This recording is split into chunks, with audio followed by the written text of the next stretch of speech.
I was interested to note a couple of weeks ago that scientists have managed to grow in the lab an artificial human tear duct. And not only that, they've managed to grow it and to make it cry. This is part of a scientific idea where they take cells and form them into miniature organs, or organoids as they're called.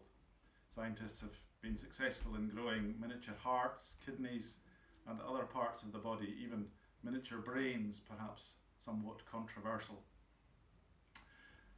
They do this so that they can use these as models, these organoids, miniature organs, as models for testing things like drugs or new treatments.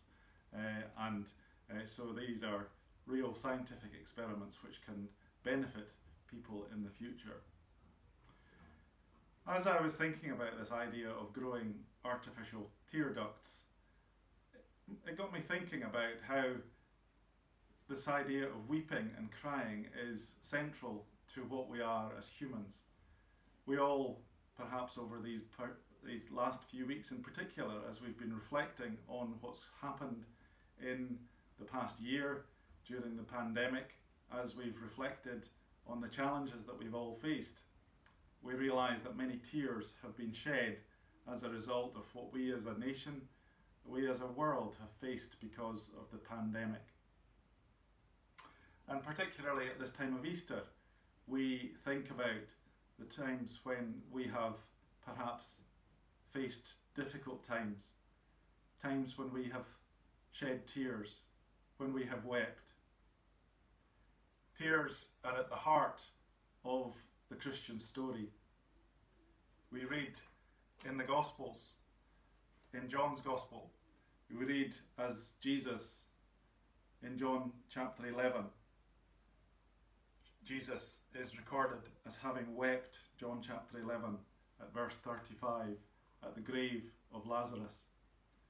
Think about that for a moment. Jesus, the Lord of all glory, wept as we humans do, because he experienced the emotions that we humans experience, because Jesus, as well as being fully human, was fully divine.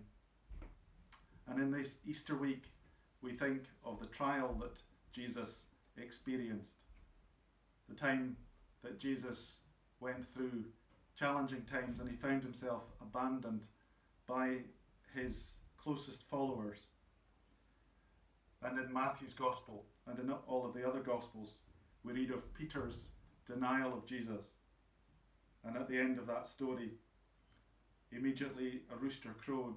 Then Peter remembered the words that Jesus had spoken. Before the rooster crows, you will disown me 3 times. And he went outside and wept bitterly. We all know from experience that weeping, tears of regret, is something that we all have to face. And so at this time of Easter, as we particularly think about the challenges that Jesus faced, as we think about the challenges that we as a nation and as an organisation continue to face, sometimes there are times when we need to shed tears. But we also realise, as we turn to the end of the story, we also realise that we're promised in Revelation chapter 21. Revelation chapter 21 at verse 3. And I heard a loud voice from the throne saying, Look, God's dwelling place is now among the people, and he will dwell with them. They will be his people, and God himself will be with them and be their God. And he will wipe every tear from their eyes. There will be no more death or mourning or crying or pain, for the old order of things has passed away.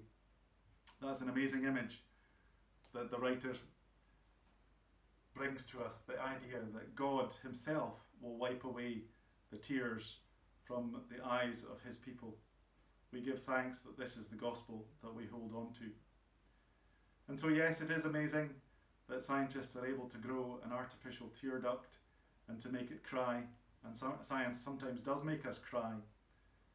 Human experience is that weeping is part of what we are as humans, but ultimately we have the promise that God will wipe away every tear from our eyes because of what he achieved through Christ at this Easter time.